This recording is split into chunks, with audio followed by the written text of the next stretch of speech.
But in the short term, to bridge the gap and to try to get people to understand, at least have rational conversations and educate themselves about this faith and what it does or doesn't stand for, who's in it and who's not. You know, what can be done to counter some of the impressions and images and forces that are really not serving your faith well? Can I just say one thing? Just knock on your local mosque, and then you'll see who Muslims are. Just knock on your local mosque, and then you'll see. Am I allowed in my local mosque? Absolutely. You got go to 96th Street. Go to 96th Street, and then you'll see the differences even between masajids and different people. Just like so just knock on your local mosque, and then you'll figure out, who we are. The only thing I would disagree with that point is that I do think the solution has to come with an air of proactiveness on the part of Muslims. Yeah. And I don't think we should rely on a broader non-Muslim society to come knock on our door. We should be the ones who are going and knocking on their doors.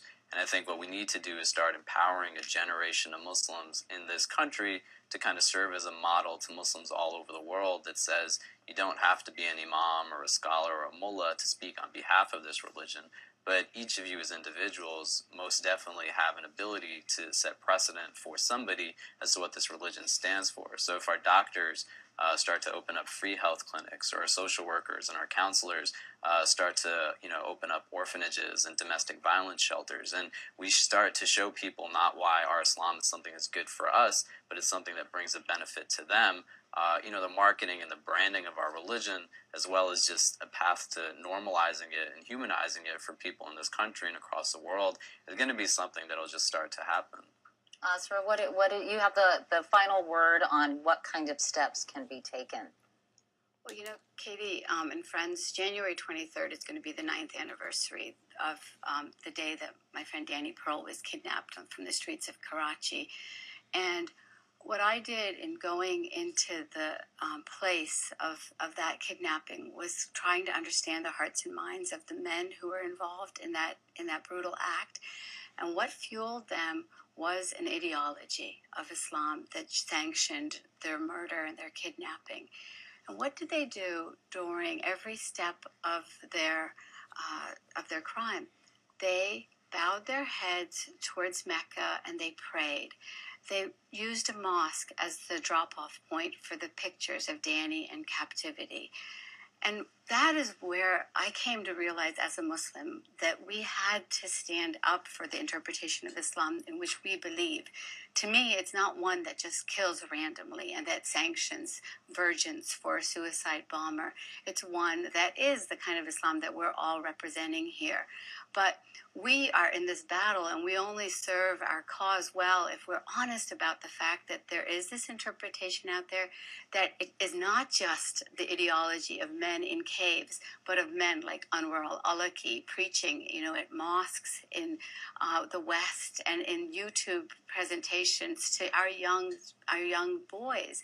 And I go knock at a mosque. I went and knocked at the mosque on 96th Street, and they sent me into the cubicle corner where the women are supposed to sit. I went and knocked at the mosque on Massachusetts Avenue, and they sent me into this partitioned area that we call the penalty box. I went and I knocked on the door of the mosque in Falls Church where Anwar al-Awlaki preached, and they sent me to the balcony. And when we dared to go into the main hall, they called the police and escorted us out for trespassing.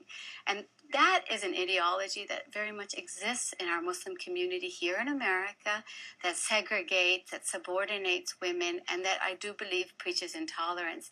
And we have to be honest about that. And with that honesty, I believe that the fear that so many people have about Muslims and Islam will dissipate, and they will be able to understand that we're in the struggle. We have to call that shameful behavior, and we have to call it for what it is. I think beyond rhetoric, we also have to put into action. So, I'm sorry that that's the response you get when you go to your local mosques.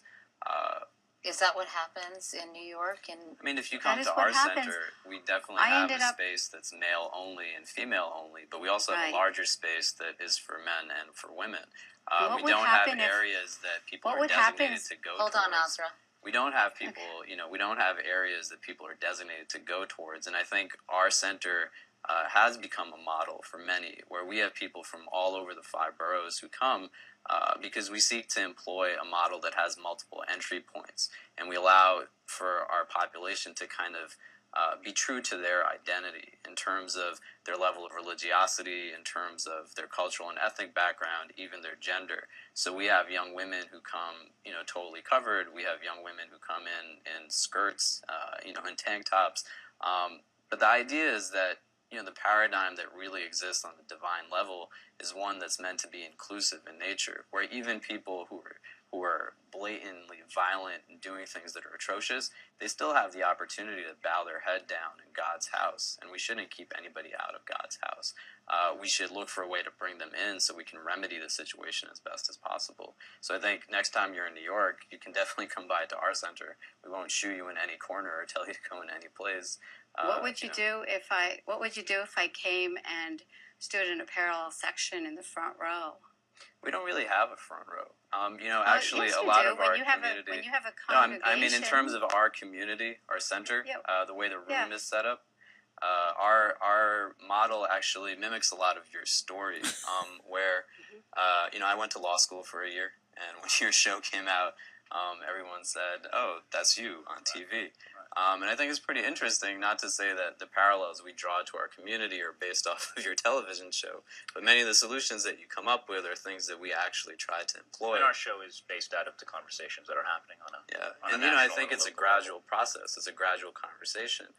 Do I think there's one specific thing that would happen? I don't think necessarily there is one specific thing that would happen where we have hardline regulations and rules that say, well, this is the way it would go if this happens. We have to be able to treat individuals as individuals. And I think that's an element that gets left out of our traditional learning, one of pastoral care, where we make relevant on a very specific level, given the strengths and weaknesses of the person who's coming into our community, how do we actually deal with them?